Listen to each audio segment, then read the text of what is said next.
Good afternoon, everyone. Welcome to our February edition of the Georgetown Center for Business and Public Policy's Little Nuggets of Tech and Telecom. Jen Fritzsche, how are you? Where are you?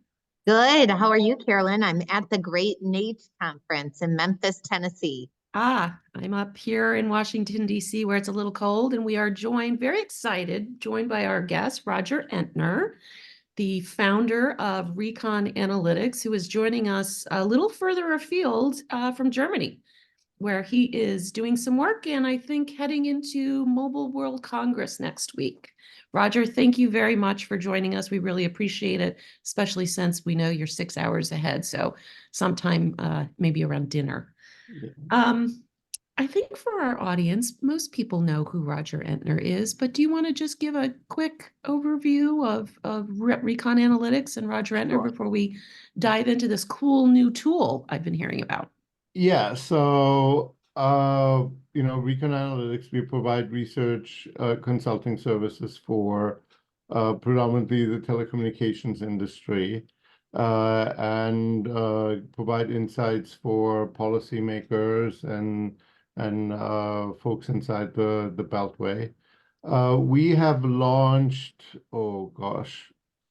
we started building about 3 years ago, and we launched over a year and a half ago the fastest, largest, most agile customer insight service available. So we interview every single week 4,000 wireless 4,000 wireless consumers, 4,000 home internet customers, over 300 businesses. And we ask them a large number of questions, and we provide, like every other market insight service.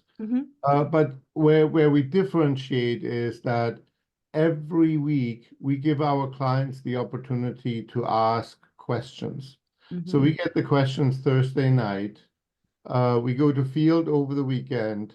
By Monday night, they have the answers to their questions in a Tableau dashboard, and I will show you some of the Tableau dashboards of our syndicated data, not the proprietary questions. Right. Tuesday, they get it as a PowerPoint deck with analysis and insights. Wednesday, we provide an in-person presentation of the results. And Thursday, we start again. 52 weeks a year. Let me ask you this for some of our audience members who aren't familiar with the term consumer insight survey. What exactly who cares about using such a tool? And can you just give us kind of what sort of information does that tool reveal?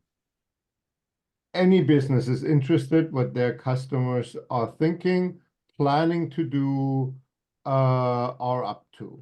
Okay. So we ask, shouldn't come as a surprise, who is your current provider, right? Then we ask them, how much do you pay for this? Do you plan to leave? How happy are you with it, with the service you get? And we have like 16, depending on what we're looking at, 16 to 22 dimensions of satisfaction. And are the people that you're surveying, what are the demographics there? Different age groups, different ethnicities? We are census balanced. Okay. So our customer base, our respondent base looks like the United States population, but we can dive into specific age groups, gender, ethnicity, race, ethnicity, you name it. So we have like the full capability of teasing out exactly who's at stake. A lot of companies are having custom segmentations. So they have they look at tech early adopters, or they look at families with children, or families where the children are left the home, and Mhm. we can even dial into this. So it gives us a really good insight. And the difference really that we bring to place is we do in days what others are doing in months. Right. So Okay. our turnaround time is 3-4 days, whereas normal research is 3 to 4 months. All right. Lucky So, you get like 6 to 8 weeks after the end of the quarter. With right. us, you get like information every single week. I will Yeah. just add from an analyst perspective, all the things Roger mentioned kind of lead to churn, which if you ask any CFO, is their number one sleep awake moment, worried about churn. So from a value add service, this is hugely important data. Thank you. So I know at least one very well-regarded research analyst firm has described this, Roger, as the best tool of its kind out there. So let's go ahead and put you to the test in no particular Alright. order. How are fixed broadband consumers feeling these days? Are they generally happy? Are they grumpy? Well, why don't I show you? How Okay. about that? It's easier. So I mentioned that we ask customers for their opinion. So this is on about 267,000 respondents, which is if you're listening to television and they provide you with a survey, the answer is usually they ask 1,000 people. And so this is like 250,000 people plus. And what we can clearly see, and here I'm providing this just all the technologies grouped together. Okay. But I can also show it to you by individual provider. It's like fixed wireless are the happiest broadband customers out there. And the reason for that is threefold. One, it's a product that's good enough to do what customers want it to do. Second, what we're seeing, and I'll show you more data afterwards, is about 90% of the FWA provider, which is T-Mobile, Verizon, or AT&T, have also the same provider as their wireless customer. So you would only pick fixed wireless if you were already happy with the service. In addition to it, it is extremely easy to install, and it's easy to buy. So you go in the store, and let me make this a little bit bigger, maybe. Wow, I'm just looking at your screen here. So the Net Promoter Score for fixed wireless under install was what, 50? Plus 50. Whereas cable install is 5.7? It's yes, Wow, 5.7. And that's a big it's difference. it's a huge difference, right? By the way, every number above 0 is a good number, right? And So DSL, looking at this, not so great, not so given that it's great. below You zero. have a lot of negative numbers. Right. But with fixed wireless, you're buying it in the store, you're taking it home. Within 10-15 minutes, you know if it's working or not. And if it doesn't work, you're taking it back to the store, and you get a refund. So only happy customers are left. Whereas if you have DSL these days, there's nothing else but DSL, right? You would have probably chosen something else. Same with cable. A So lot actually, of Roger, I'm sorry, I don't mean to interrupt. It's just there's so much good data here. Yes. And Jen, I knew this was going to be fun because the two of us are such data Exactly. hounds. And I was just going to ask, I don't see speed, but I guess that's because the consumer, but people are paying for need for speed, right? And so Well- where would that come under these categories? Well, when we ask people how fast is your internet, they very often don't know. And we Right. try not to ask people, set up people with questions where we don't get a good answer. So Right. instead, we're asking some people of like speed, but here we're asking like, how happy are you with the video experience? How happy are you with the streaming video, with the streaming audio, with the web browsing experience? Because that's what truly matters. If you are happy, then the speed matters less. I can, on the So, other hand, when we go to speed, we have a slide which is very famous, and let me pull it up. and Roger, while you're doing that, where, who's losing customers to fixed wireless? They've got to be coming from somewhere. All right. Everybody's losing customers to fixed wireless. The question is how many? And Jen, just while Um, Roger's pulling up the slide, is this a conversation you're hearing echoed sort of in your spheres with investors and you're on mute. Sorry, absolutely, no question. Like this data is extremely helpful because I think it brings in the bigger question and the whole debate about fixed wireless is what does cable do? Right. And you know, what does AT&T do with, I mean, they're definitely leaning into fiber and fixed wireless as well. But Verizon, to me, Roger, keep me honest, but seems all in on fixed wireless. So, well, all of them. Oh, T-Mobile as well. Let me show you this slide.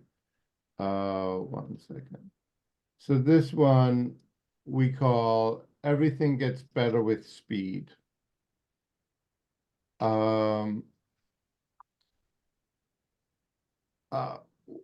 We measure all the metrics that we showed you there before, and what you can see here is from 25, about 2/3 of people know their speed. And here we group them into buckets: 25 megabits per second, 26 to 99, 100 to 199, 200 to 499, 500 to 999, and a gigabit and up. And you see how as the speed tiers go up, everything gets better. Your satisfaction with customer service gets better, with billing gets better. You can read the bill, you're happier with the bill, you name it. So everything gets better with speed in this regard. And so speed lifts everything. You think you have better value for price, you name it. So let me get back and Is this, Jen, is this consistent with, again, sort of the observations and discussions that you're party to? Yeah. That as the speeds goes up, the whole experience improves. So Absolutely. interesting. And I think if you look at AT&T's own data, where they have DSL, they're continuing to lose subs. Where if they have fiber, aka better speed, they continue to see really nice, healthy gains. Interesting. Okay. so Roger. you know, here, for example, you ask where are customers coming from? Yeah. Yeah. About 21% of fixed wireless customers never had a broadband provider before. Wow. So Really? 23%? 21%, yes. 21%. That's a big number. That is a big number. And a lot of these customers use the phone or never had access to it. And a lot of them come from urban areas. And, you know, here I need to reconnect. And here on the right, you see the demographics. And so, for example, Tableau likes to time out the connection. Roger, away from this data though, I guess I'm curious, like from Yeah. your spectrum standpoint, will the numbers look similar like this in 5 years as more and more, or will the spectrum limit them?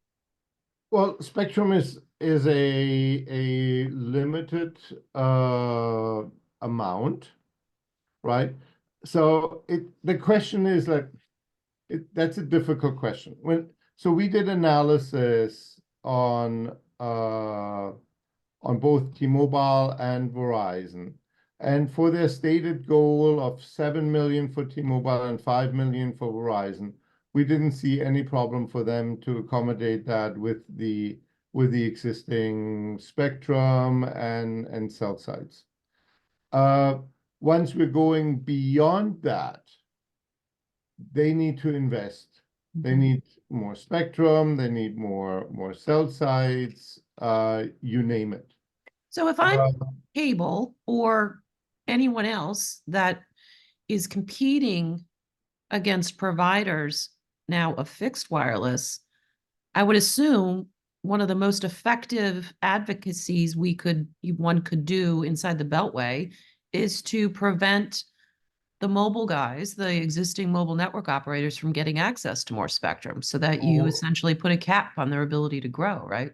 Or ensure that if there's spectrum made available, that it would be unlicensed spectrum. Right, which is Right. in effect the same outcome, right? Yeah, but that would be a very effective way to go about it. And it's really interesting when we look here at Verizon, and I'll click here into Verizon, you see how everything here shifts. 1 second. Everything shifts here on the right. And like Verizon customers, 2/3 come from cities, 16% rural, 19% urban. And the bulk of this is of their customers are 45 to 60. Here you see the income demographics, and 81% of Verizon fixed wireless customers have Verizon as their wireless provider. Okay. If we go back and look at T-Mobile, what you can see then is, for example, their customer distribution is almost 1/3, 1/3, 1/3. It's age-wise a lot more distributed. It's a lot more multi-ethnic than Verizon's split. And the income. But where would the T-Mobile fixed wireless customers have come from? So they're coming predominantly from Xfinity and Spectrum. From cable. From cable. Wow. And never had it before is just 16%. So the Verizon customers or Verizon is tapping a lot more into that untapped segment. And so it's quite interesting from that. Let me see. So just while you're pulling up these new the new dashboards, Jen, to your point, in a world of limited spectrum, it would seem fixed wireless could have a limited life cycle. Or in another scenario, if by magic, the existing mobile network operators are given access to all of the spectrum resources they need now and then go as predicted over the next 10, 15 years, do you think fixed wireless becomes something that is truly disruptive to cable and other parts of this ecosystem? Let's assuming that they get the spectrum they need to keep going. If the question's directed to me, yes, I do think it could be very disruptive. And Roger, I listened to your recent podcast about the Verizon Analyst Day, and I think your first line was, it was a wasted opportunity. Is the data you find on this showing that they really, I guess, could they, through their $53 billion C-band spectrum, they bought a lot of spectrum. Is that going to then, is history going to look on that favorably because they, bear hugged it when they could get it? Well, what's very interesting, so it was a wasted opportunity. I think they could have told their story a lot better. For than fixed what wireless they did there. particularly. That's why it was a wasted opportunity. Yeah. Yeah. When you look at Verizon, they bought a lot of C-band spectrum up to 240 megahertz in especially rural America. 240 megahertz gives you 4.8 gigabits per second capacity per sector. Wow. So when you look at and I always say there's room for every technology, and fiber and cable, hopefully with DOCSIS 4.0, very good in densely populated area. But the further out we go, the stronger the case for FWA becomes from a technology perspective. Because we have to remember that a mile of aerial cable, which means on telephone pole, is $30,000. A mile of trenched fiber is $100,000.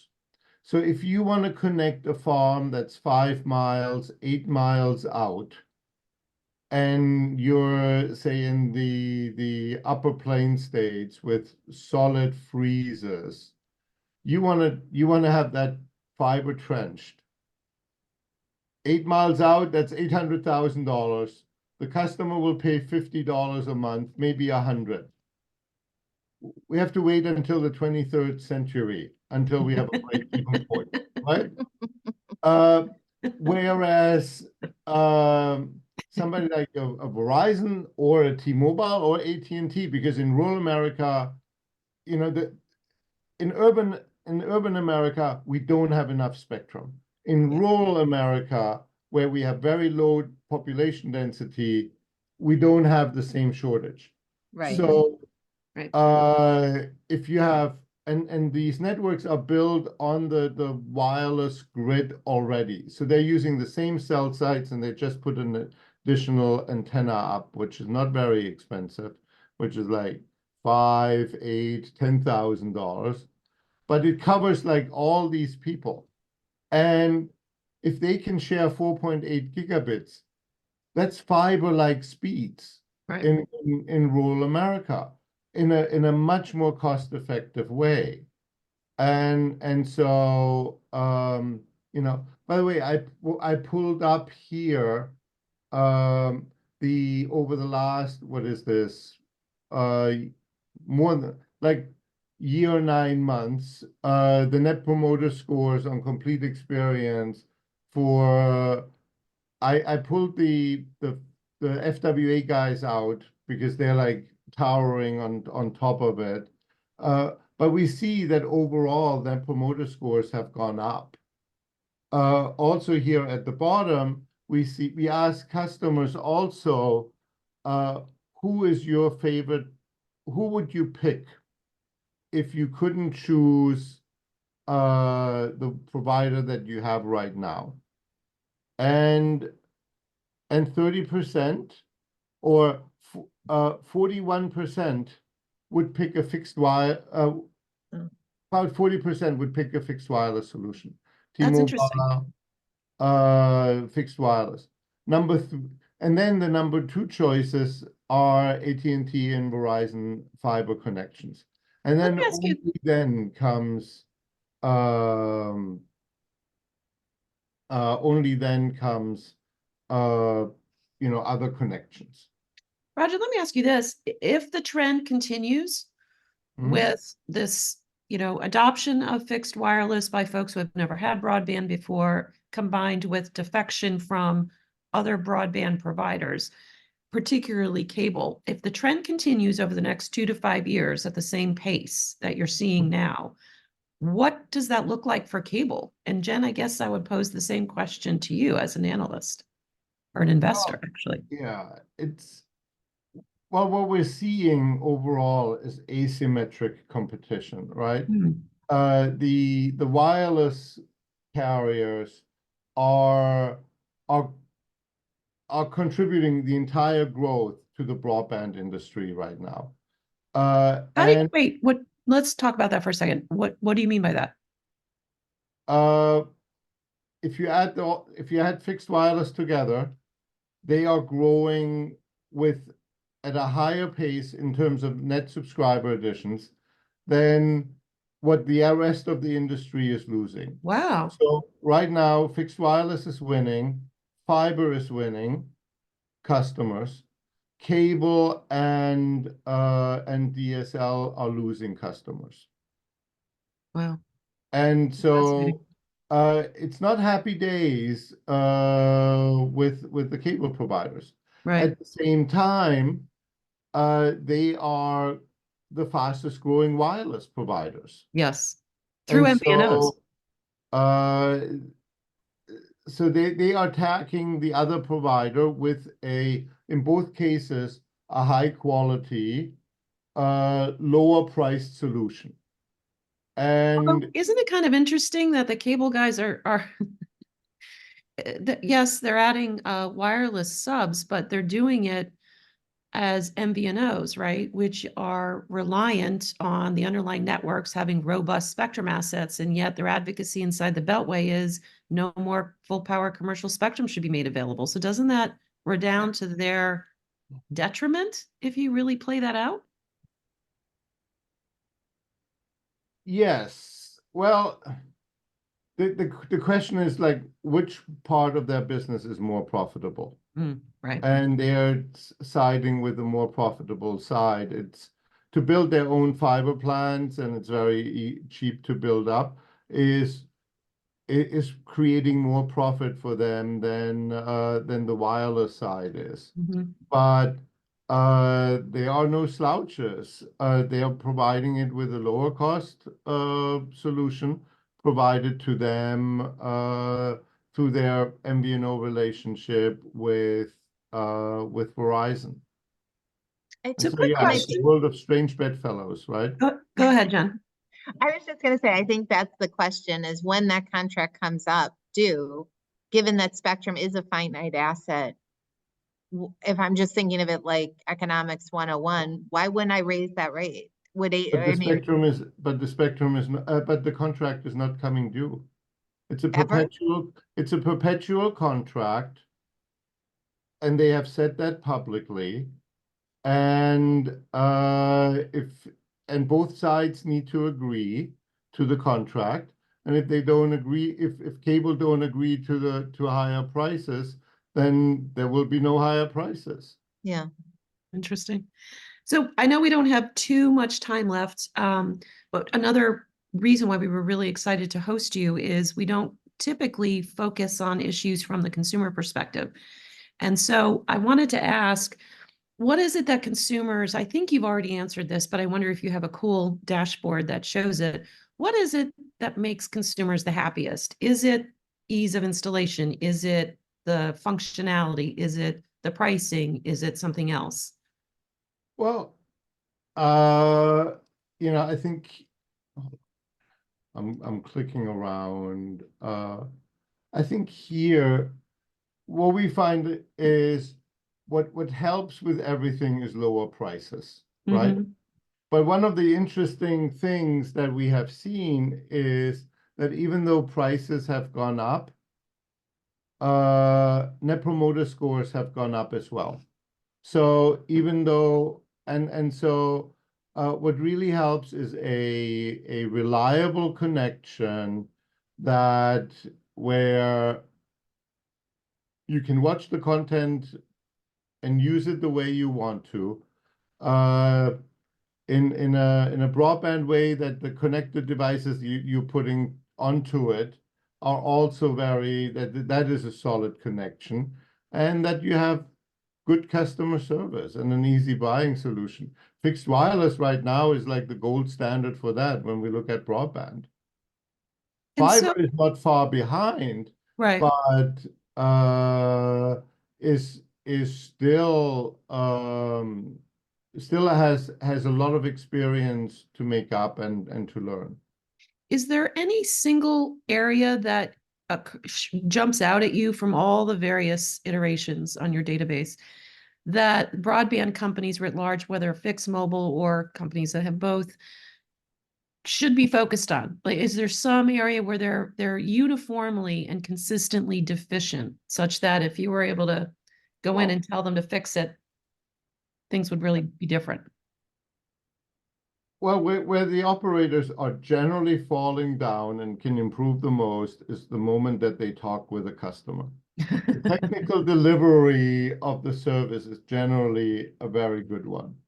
But the whole personal interaction with the customer, may it be for support, may it be in a store, is what would help greatly.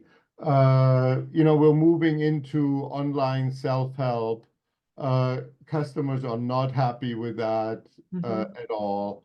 They're even less happy with the online self-support than with the live support. So there's a lot of opportunity to improve on that. Roger, I know we have to close, but could it be summarized in a way that Verizon or AT&T or T-Mobile, well, for the first two particularly, can be your wireless solution for broadband with this, but also your wireline broadband solution? They're saying there's no need to have both. We can be a holistic provider for you both.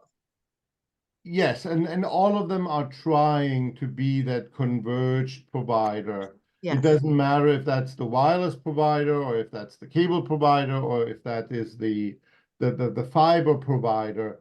Everybody is chasing after that holy grail of being the one that provides all of your connectivity need, regardless of where you are. This is the vision of convergence we've been talking about, like 30, but this is where, 30 sorry to years. interrupt, but cable would be disadvantaged there because in Chicago, where I am, Charter can't serve me because that's not their footprint. Comcast can. But so Charter, their footprint, but when they work together, right? They right, work, right, they for don't wireless, compete with yeah. each other. So Yeah. they divided up the country by them overall. And in their footprint, they want to be that converged provider Right. that is the one that makes everything work for you. But to me, fixed wireless allows Verizon and AT&T to go outside The that same footprint. thing. Yeah. Yeah. On I a mean, nationwide how basis. ironic that wireless may be the first most real way of delivering competition to some of these other historical broadband providers. All right, I think we would be remiss if we don't show happiest broadband customers map. I love that. I love that slide. I know it's a lot, but I think it's so cool. So hold on. These are the happiest and unhappiest a map. Since we have so many customers and and respondents, this is based on almost 600,000 respondents, and every color tile is a county, and the blue counties are happy, the red counties are not happy. And So who's the happiest? Happiest county in the US, and let me just show you the happy counties. Yeah, because I think right now we're looking at all the brown unhappy yeah. counts. There we go. The happiest count, and let's say I want to have more than 50 respondents. That we have like a group of happy people, not just like one. So happiest county with more than 50 respondents is Gates County, North Carolina, followed by Chinook County, Wisconsin, and Coffee County, Tennessee. These sound very rural to me. There's no, like, this is like it's an urban myth, no pun intended, that rural America would have bad coverage. It is, nothing could be further from the truth, right? That's fascinating. So a lot of people in rural America, and you can see it on the map, have actually excellent excellent experience. That's really interesting. Right. All right. What about Chicago? What county are you in, Jen? I want to see if you guys are happy up there. I'm gonna guess it's not a good one. Cook. Cook County? County, hold on. So Illinois. And I'll say everything. And we have here Cook County. Oh, there you are. Not that bad. It's minus 1.48. You could, of course, be better, but that's near par. Okay. So you have So you're just a roughly little grumpy, Jen. Little grumpy. a little bit grumpy. You know, if you go a little bit further out, Will County or Lake County have solidly positive net promoter numbers. Yeah. And Wow. so, Great. yeah. So Interesting. this is such a fascinating tool, Roger. And I think we are only limited by the kinds of questions to pose it. But Yes. really an incredible Thank you. tool that you've built Yeah. here. Yeah, and this is almost 24,000 respondents in just in Illinois alone. Wow. Well, Thank thank you, you, Roger. very, Thank yes. you. Thank you very, very much for walking us through this and giving us a taste of the kind of database that you're sitting on. I really appreciate it. I would assume that we'll have some follow-up questions from folks that have been listening and watching, and we will follow up with you, Roger, based on what folks are asking about. But thank you very, very much for making the time and joining us from Germany and walking us through this. Super, super informative. Terrific. It's my pleasure. Thank you so Thank much. you. Thank you for having me. Okay. And All right. Carolyn, we'll see you Yes. around St. Patrick's Day, I'm assuming, Yes, right? I We'll hope get- so. We'll get our next speaker out there. So thank you so much. Absolutely, Jen. Great to see Thank you. you. Bye. Bye-bye.